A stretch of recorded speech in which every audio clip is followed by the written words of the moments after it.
Good afternoon all, thanks for joining us. My name's Paul Marshall. I'm a partner in Brody's Corporate Crime and Investigations team. I'm joined this afternoon by my colleagues James Millward, a senior associate in the team, and Lisa Conroy, an associate in the team. We're here today to talk to you about corporate criminal offences, and we can see we're going to focus on the corporate criminal liability, the concept of that, and how that has been changed and improved through the failure to prevent offence model that's been developed.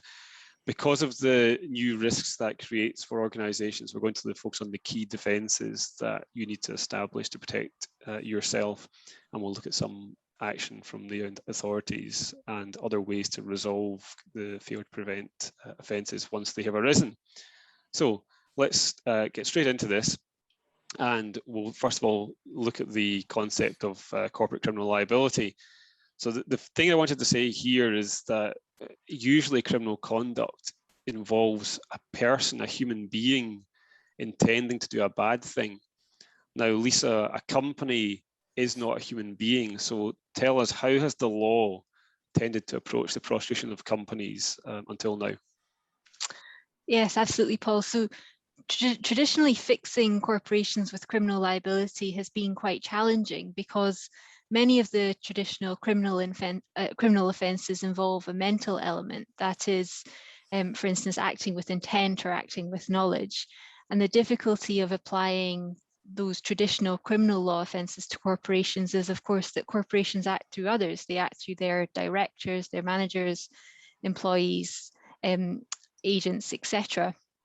So that gives rise to questions such as whose acts are the acts of the company, and for whose conduct should the company be answerable in criminal law. So the answer which the courts have come up with is known as the identification principle. And what it says is that where a mental element is required, only the mental state of a person who represents the company's directing mind and will can be attributed to the company.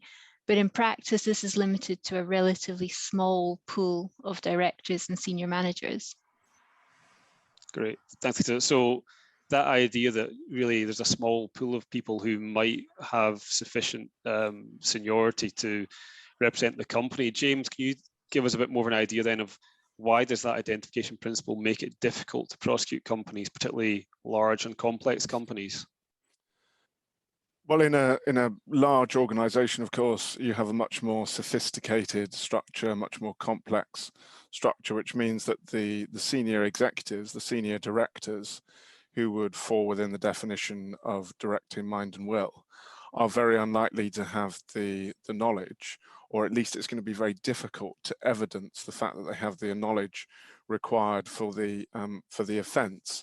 I mean, this is something, Paul, which has caused a lot of contention in the UK, and I'm reminded from your question about what Lisa Sofsky said at the back end of 2019, that she was able to go after Main Street under UK legislation, but it was very difficult to go after Wall Street.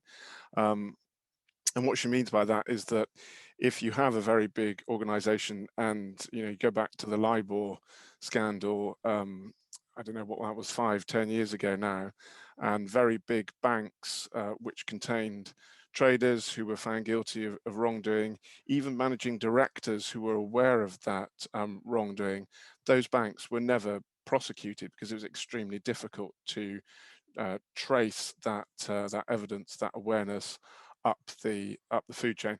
Just very quickly then to finish on this point, the obverse applies to the extent that if you have a single-minded company, i.e. a sole trader, and we know of course that 60% of companies in the UK are sole traders, it's much easier, extremely easy to establish the directing mind and will principle and to prosecute the company through that principle.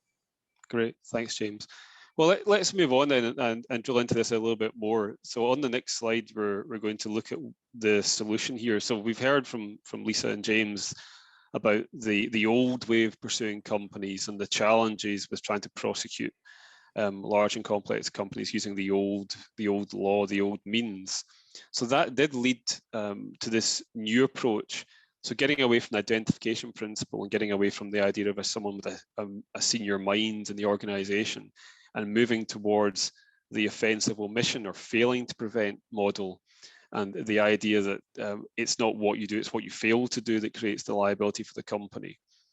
So there's two models of that we want to focus on. First is the Bribery Act, which has been enforced since 2011, of course, and now the new tax offence legislation, or the tax offence failures coming out of the CFA. Lisa, do you want to, if we start with the Bribery Act, could you explain a bit about the background to the failure to prevent model being introduced in the UK? What were the drivers for that? And what was said by the UK government at the time to explain why that legislation was being introduced?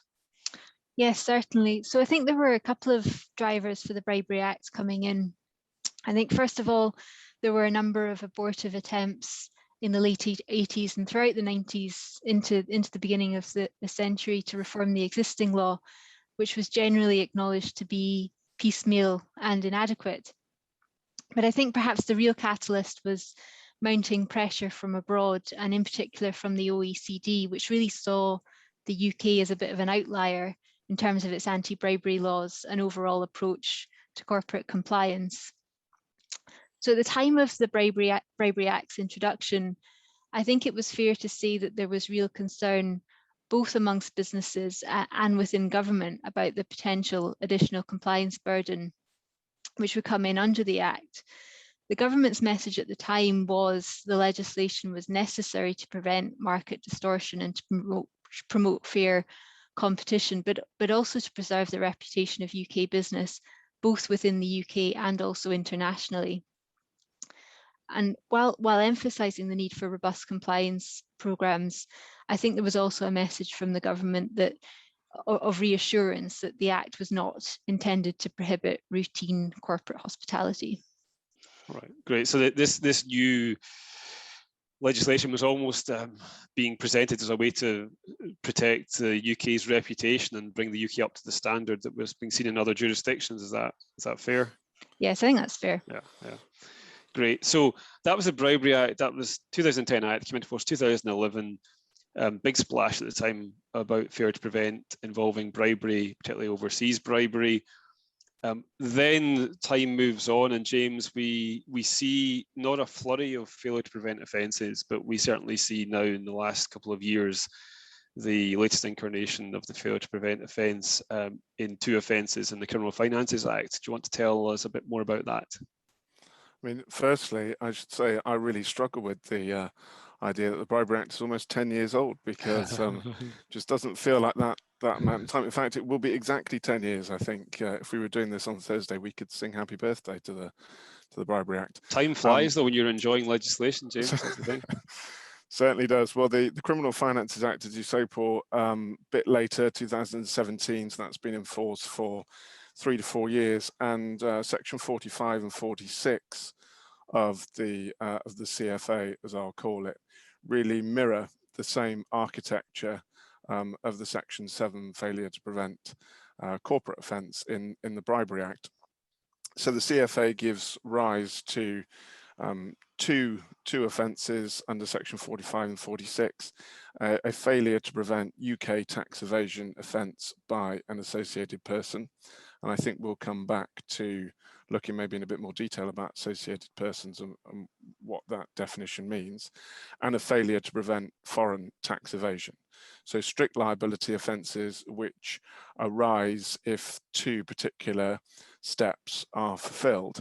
The first step being that there has to be a criminal tax evasion, a substantive offence committed either by a person or a company under pre-existing legislation, and that would be offences which fall within the sort of common law of cheating the public revenue, so fraudulent activity of that nature. And then the second step is that there has to be criminal facilitation of that tax evasion by an associated person of the relevant company.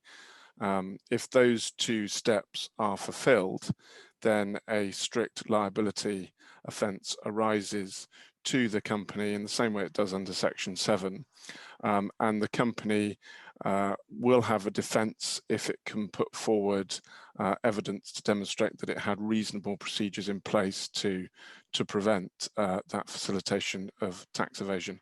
So very, very similar indeed to the architecture of Section 7 of the Bribery Act.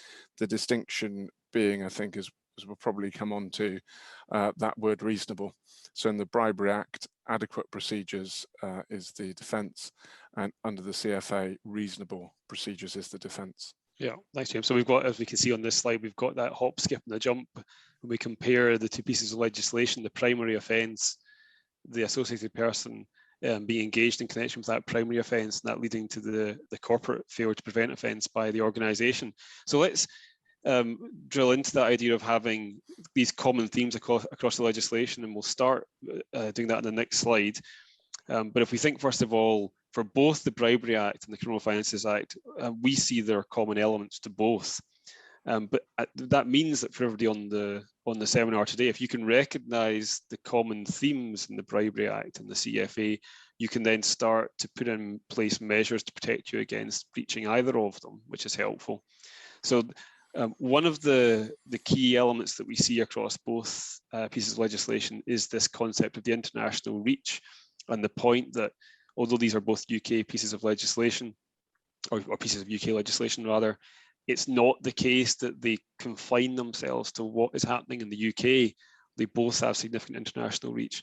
Now we can see here on the slide both a commentary from the MOJ at the time of the Bribery Act coming into force, and more recently from HMRC in connection with the enforcement of the CFA offences. But James, tell us a bit more. What do we mean when we talk about international reach, looking at the Bribery Act and the CFA? I think it's a good starting point, Paul, that you alluded to there, that there is a general premise that UK legislation will only apply to the UK and people within the UK. These two pieces of legislation, I think, reflect the fact that corruption and wrongdoing is as international as the businesses in which they occur. So as you pointed out on both slides there, we have quotations from both the Ministry of Justice and HMRC referencing the fact that they do now have cross-jurisdictional ability to prosecute these offences. So what do we mean by that in practice? Well, let's just look at the CFA, I think. So I mentioned the fact that we have the two offences, Section 45, which is the UK offence. I'll just go through what I mean by a UK offence, because in fact this is also cross-jurisdictional in the sense that it will apply to any company. We're only talking about companies here, wherever it was established and wherever the conduct which constitutes the offence takes place, but it has to involve a UK tax evasion offence. So it is the fact that it is a UK offence which creates the jeopardy in that case. So if you had a company which is incorporated in the US, but it commits a UK tax evasion offence, or sorry, its associated person does, then that company can be prosecuted. The foreign offence under Section 46 applies in a slightly more restricted way, and by that I mean that it requires dual criminality as well as a UK connection.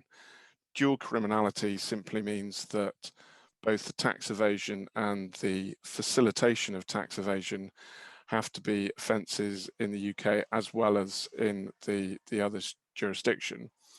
And it's probably simpler if I explain that by reference to an example. So if you had a law firm based in Nairobi in Kenya, that law firm could only be guilty of an offence under the CFA, an offence of failing to prevent tax evasion, if an equivalent offence exists under Kenyan law for the purposes of dual criminality. But additionally, there also has to be a UK connection, similarly to the Bribery Act, and I remember lots of commentary at the time around what a sufficient connection meant. So the foreign offence could only be committed if the company were a UK company, that won't be the case with my example, or the company carries on business in the UK, or any part of the conduct which constitutes the foreign tax evasion offence takes place in the UK. So one of those three will be sufficient to bring the Nairobi law firm into the jurisdiction of HMRC. There is a presumption, of course, and I think it's definitely worth emphasising this, that the jurisdiction which suffers the loss is going to be the jurisdiction which will take the appropriate criminal or civil action. But if that isn't possible, for example, if there's a corrupt jurisdiction involved, or there's a lack of resource, then I think it's perfectly possible that HMRC would be able to identify sufficient public interest for them to prosecute that offence. Great, thanks, James. And also, of course, interesting to compare the new tax offences with the old, the 10-year-old Bribery Act offence now in the international reach there, and that concept that, as we used to say at the time, and we still say to people we speak to, that the edge in the Bribery Act, one of the edges in the Bribery Act, is this idea that you can be prosecuted in the UK for conduct which takes place overseas in other jurisdictions. If those offences or that conduct would be an offence in the UK, and that classic point around it's only if the offence was an offence in the UK, there's a presumption that would be an offence in the overseas jurisdiction as well, unless the written law of the land also identified that it was permitted to do the conduct which was of concern in the UK. And I remember a few years ago now, we did a piece of work where we looked at 35 high-risk jurisdictions, and for Bribery Act purposes, and surprise, surprise, none of those 35 high-risk jurisdictions said in their black letter law, you are allowed to bribe. Bribes are allowed here. So it's always the case that the conduct which people describe as, well, that's the custom and practice in our country. It's never the case that that's written down in the law of the land in that country. So usually the Bribery Act does come to bite. Interesting. Okay, so that the international is one theme. If we look at the next slide, the other theme that we see across both pieces of legislation is this concept of the associated person. And again, you've seen from the earlier slides that associated person really is the weak point, or is the way in which an organisation can be exposed to prosecution. So Lisa, do you want to tell us a bit more about this concept of the associated person?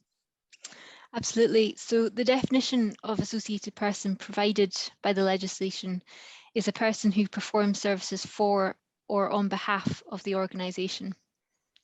And perhaps the most immediately obvious examples are an officer of the company, an employee, a commercial agent, etc. But I think it's worth noting that the definition goes beyond that, because what the legislation tells us is that the question person performs services for and on behalf of the organisation is to be determined by reference to all of the relevant circumstances, and is not confined to the nature of the relationship. So it's an expansive definition, and the scope of people who can come within it is very broad. That's right. It's that interesting point. The Act starts by saying, here's some narrow descriptions of who can be an associated person, and then just holds up its hands and says, but look at all the facts and circumstances. And the key point being that performing services for and behalf of the organisation. James, with that very wide definition of associated person, can you take us through some of the examples of what or who could be an associated person of an organisation? Sure. Yeah. I mean, there's not much to add really to what Lisa has said. We've put some examples here on the slide. So it could be an employee, a subsidiary, really any group company could fall within the definition. I think the interesting bit here, performing services for or on behalf of the company, is slightly more restrictive when we're looking at the CFA, because in terms of the offence, it has to be that the activity was for or on behalf of the company. So let's say an employee who's embarked upon a scheme to defraud the revenue in relation to their own personal tax liability. I think it was Denning who referred to a frolic of their own. So on such a frolic, that wouldn't be activity falling within the purview of the CFA, so the company wouldn't be liable for that. Only where the activity is for on behalf of the company, and they're quite a good list of examples on the slide. But as you say, Paul, I mean, it could really be a very expansive list indeed. Yeah, but your point's a good point. It's that point that the wrong, or what's achieved as part of the wrong, has to have been for or on behalf of the organisation that's then facing the liability there. Yeah.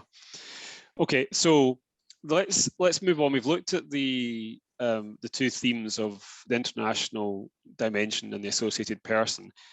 Now, sticking with the associated person to an extent, we know that that's the key risk, the conduct of the associated person. And the consolation then, both in the Bribery Act and the Criminal Finances Act, is that they both provide this defence to the corporate or to the organisation to protect against prosecution if their steps are taken by the associated person. So it gives you a rule book or a route map to protect yourself from prosecution as the company if the associated person has done the bad thing. So here on the slide, Lisa, we've got the note of the adequate procedures and reasonable prevention procedures. Can you talk about how these apply within both the Bribery Act and the CFA, and let us know if there are any material differences between them? Absolutely. So I think, as you said, the first point is it's a defence which is based around the notion that businesses require to take steps and procedures in order to identify specific risks that will arise in their operations, and thereafter to having identified those risks, to take steps to manage and mitigate them. I think, as well as providing a defence, I think we should also emphasize that the legislation is also drawn to encourage businesses to be proactive in instituting and maintaining good corporate governance throughout their operations. But in terms of whether or not there are material differences between the two pieces of legislation, we can see on the slide for bribery, the defence is adequate procedures, and for tax evasion, it's reasonable prevention procedures. And while the language is different, if we look at guidance issued under both sets of legislation by the government, what it says is that businesses require to take a risk-based approach, and that the adequacy or reasonableness of a business's procedures, as the case may be, will vary according to the organisation, its operations, and the specific risks arising from those operations. So I think in practice, no, there aren't any material differences, but the risks that each that in either case will be different, and different steps will be required to take to target those different risks. Yeah, and helpfully we've got this set of 6 principles that helps guide or advise on the procedures that are necessary. Yes, absolutely. We set them out on the slides. Those are the 6 principles which are listed in the guidance, which is very helpful.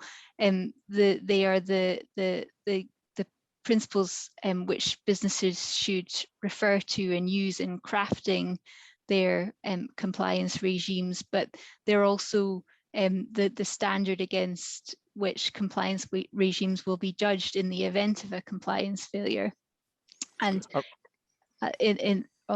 sorry, James.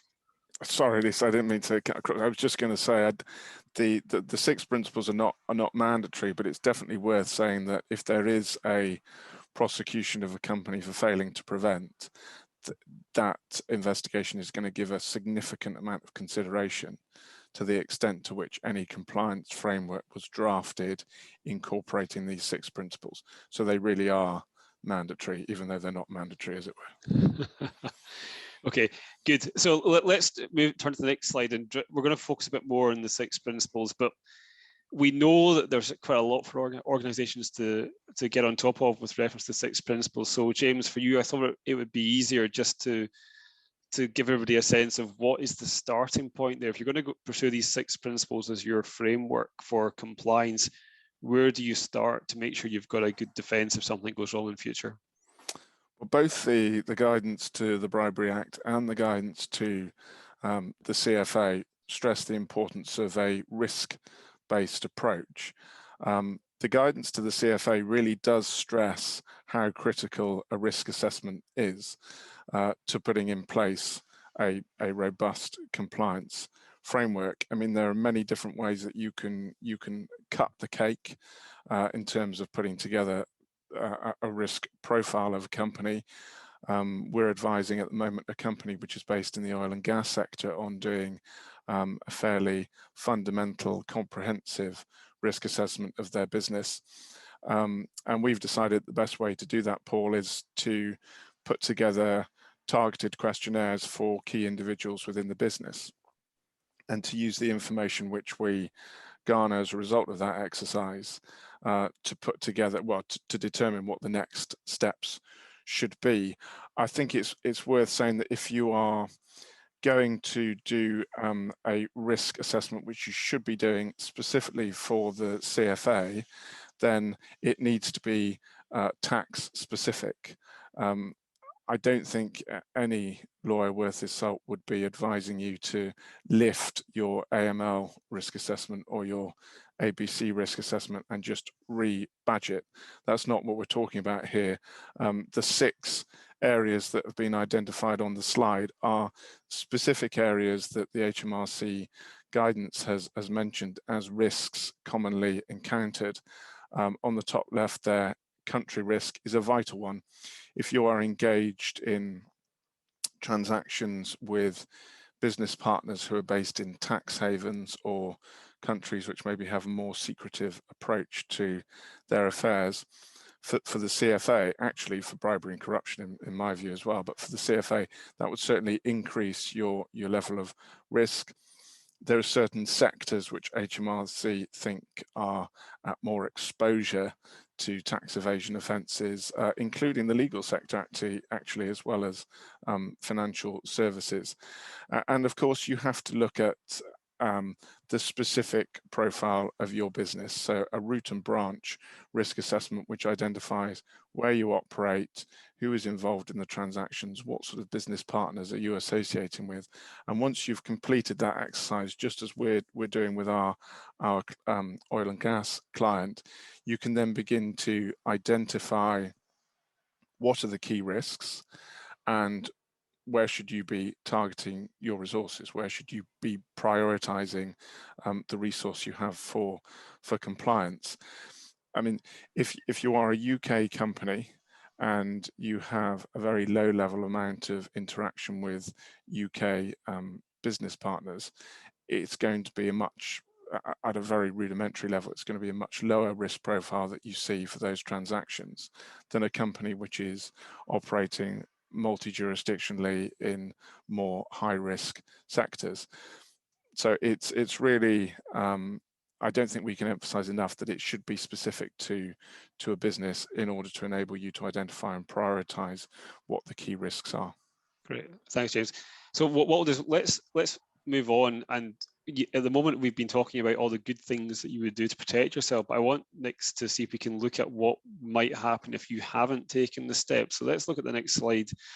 And Lisa, could you, we're not going to get out the death knell here or some doom-laden music, but can you give everyone a sense of what can go wrong? What are the repercussions if there has been a failure to prevent offence and you haven't managed to establish the defence of the 6 principles that we've looked at? Thanks, Paul. Yes, we listed the penalties on the slides. I'm not going to go through these in any detail, other than to flag, of course, that following criminal conviction, there's a risk of a fairly substantial fine, and of course reputational damage. I think one point maybe to draw out here, which is interesting, is that a conviction can limit a business's ability to participate in public tender exercises. So if the winning of work in a business is dependent on a successful run of tender exercises, then I think that's a key thing to be aware of. Great, thanks, Lisa. Okay, so this is the black letter law and the other potential outcomes if you're in a breach situation. But let's look at the next slide, because I want to then start to think about what happens in practice. Because what we tend to find is that in every case, the approach of the regulator or the authority is crucial to the outcome of that case. So again, thinking about bribery and the tax offences slightly separately here, I think our view at the moment is that at this stage at least, we can see the potential for different outcomes, for different approaches as between enforcement of the Bribery Act and enforcement of the tax offence legislation, or the tax offences we've looked at. So let's start with tax, which is the more recent, the facilitation offences, the more recent story, so to speak. James, can you give us a sense of the HMRC's attitude as the regulator here to pursuing tax offences? I think the first thing to say is that in my experience, HMRC has been a pretty aggressive regulator.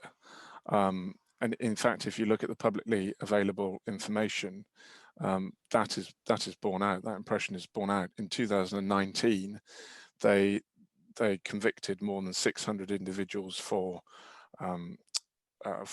tax fraud crimes, and their fraud investigation service, which is a dedicated team, brought in around 5 billion for that year through civil and criminal investigations for tax fraud. So to that extent, Paul, I mean, they really dwarf, at least in number of investigations and prosecutions, all of the other regulators, and I include the police forces in that put together.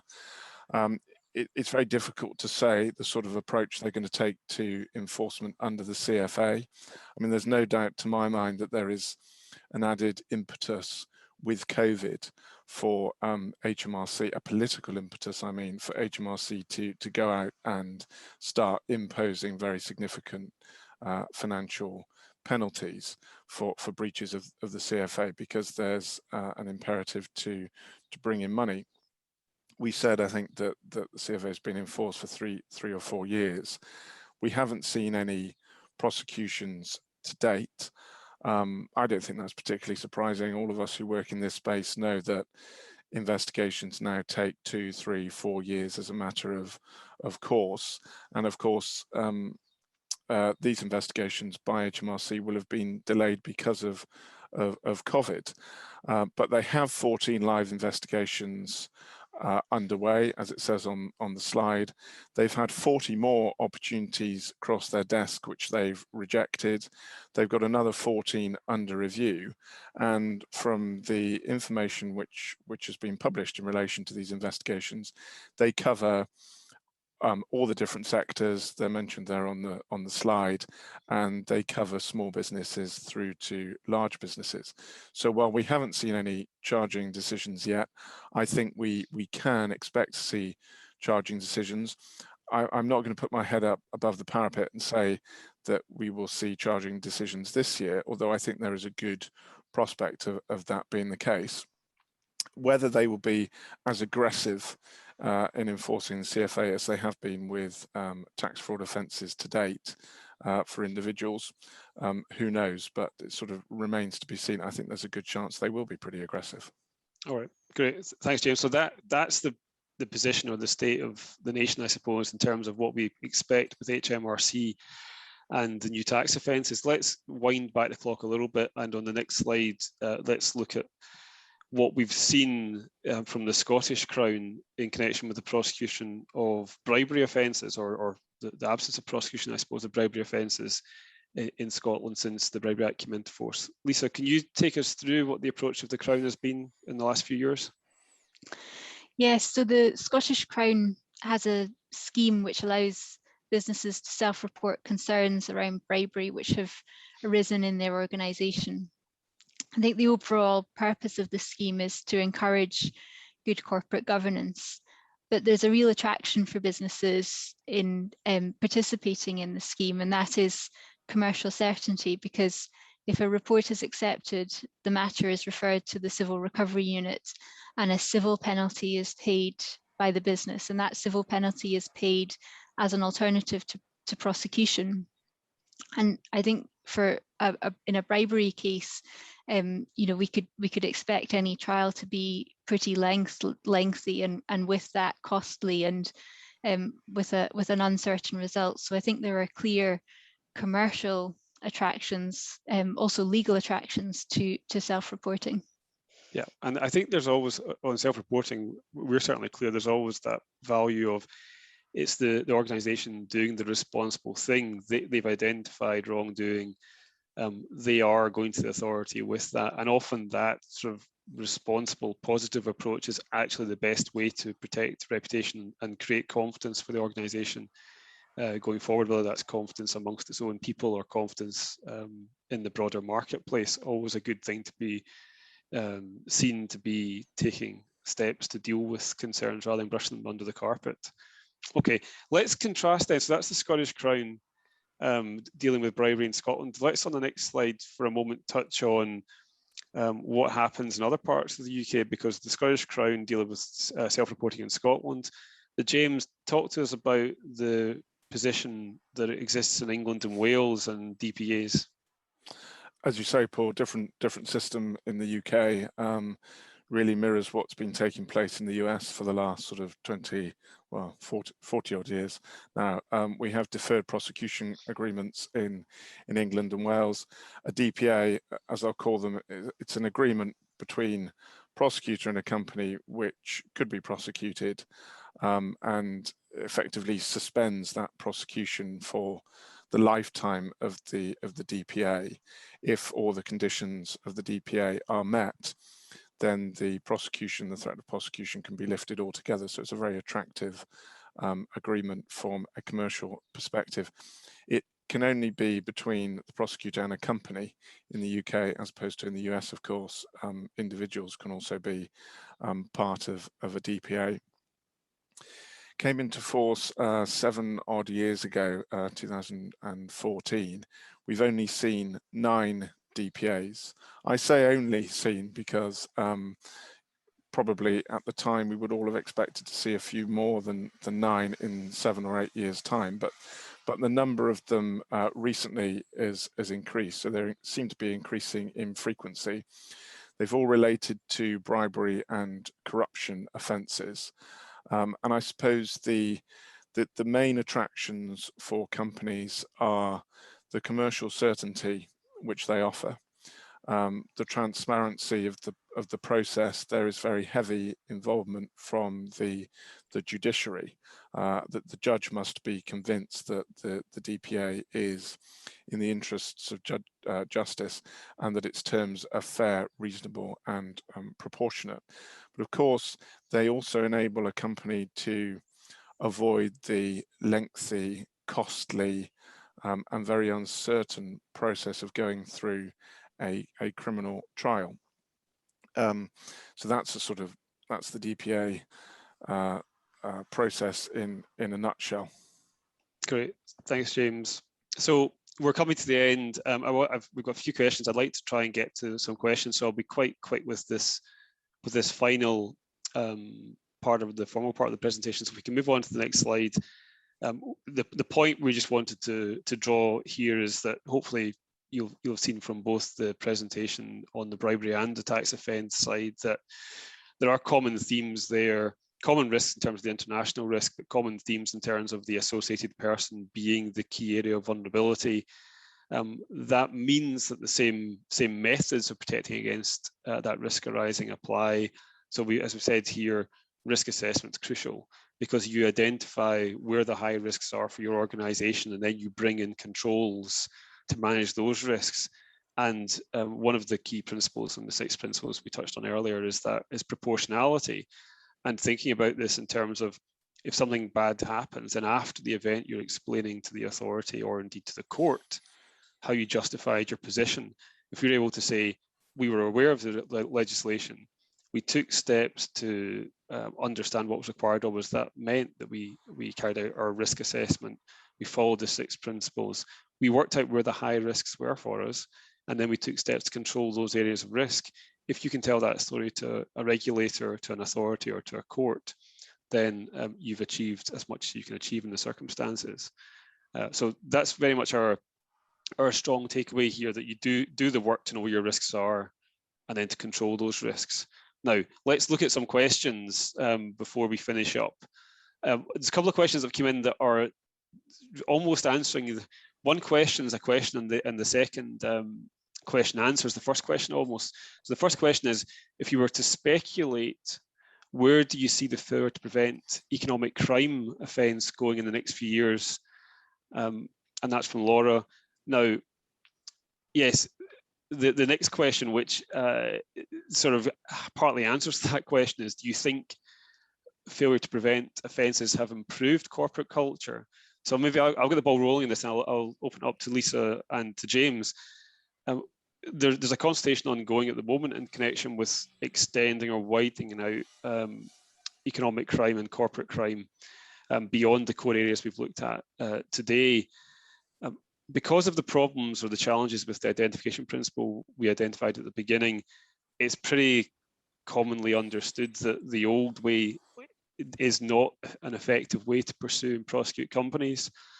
The failure to prevent model seems to be an easier way to prosecute, whether that's the right thing to do. In other words, whether it's always the right thing to put the company on the hook for the actions of third parties is maybe a debate we could have another day. But certainly what it does do, the failure to prevent offence and widening that out, what it does do is it encourages companies to take compliance and their ethical performance really seriously. So from my view, I can see there's going to remain a strong impetus behind developing out and using more of the failure to prevent model going forward. But let's see what Lisa and James think. Lisa, what's your take on that point?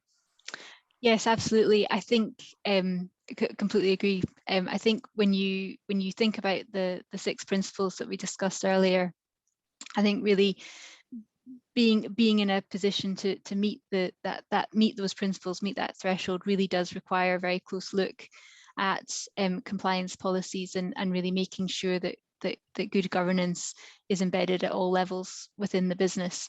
And I think the other point about the way the offences are structured is that when we think about the wide definition of associated person, that takes the focus very much, well, it encompasses both the internal operations to the business, but also takes it into and throughout the supply chain. Yeah. I'm just going to add something. I was going to hope James has something. Are you going to disagree, James? I hope you have something to disagree or challenge us on. I'm a bit of a cynic on this, because I think that, well, the answer to the second question first is that the failure to prevent offences have certainly had a massive impact upon how seriously companies take their corporate compliance. For me, I think there's a residual unease about the fact that we're using the criminal law. If that is the chief motivation, we're using the criminal law to improve corporate compliance. And to that extent, I would be quite uneasy if there is an increase in the use of failure to prevent economic crime. I mean, there are lots of challenges with that, not least that none of us know what economic crime is, because there's no definition of it. But it would make me quite uneasy if we move down that route. I think it's quite a sort of lazy way, of trying to improve corporate culture, which could perhaps be done as the FCA do, more effectively and in a more legitimate way, using the FCA principles for business. Yeah, interesting one. Number one, I'm not going to use the word lazy, but I can understand your point there in terms of encouraging corporate culture, corporate compliance.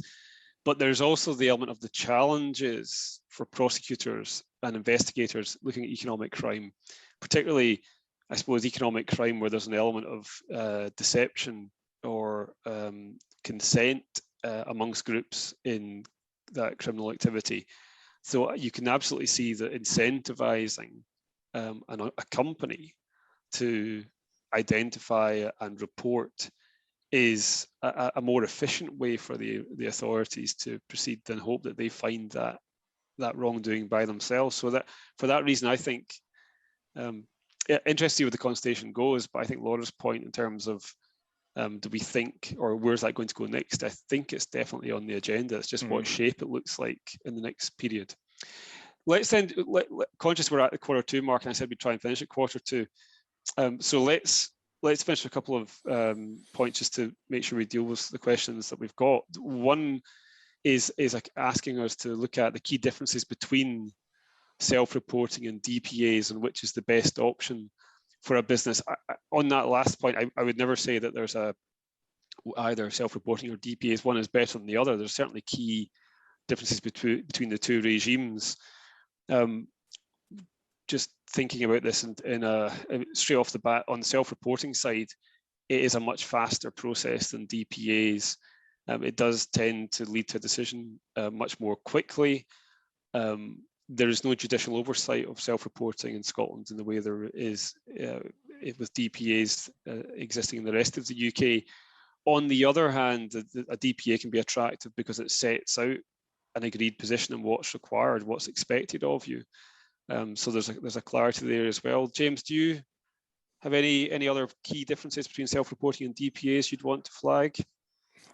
It's a difficult thing to compare, because I think the organisations which have come in front of the High Court for the DPA process are generally quite different in nature from those which have come in front of the Crown Office in Scotland. In England, we've seen enormous fines. I mean, if you look at, say, Rolls-Royce, you've seen 500 million almost for settling. Very, very long, convoluted process. I think, as you say, Paul, it's a bit quicker in Scotland, and I don't think you've seen that level of fining either. Yeah, Lisa, what do you think? Any sort of key points, differences you want to draw between self-reporting in Scotland and DPAs in the rest of the UK? Just to echo James's point, I think the level of fines have so far been quite significantly lower in Scotland. I think the highest we've seen was about 6.5 million earlier this year. Yeah. But very lower previously. Yeah. The only other thing. Sorry, Paul, go on.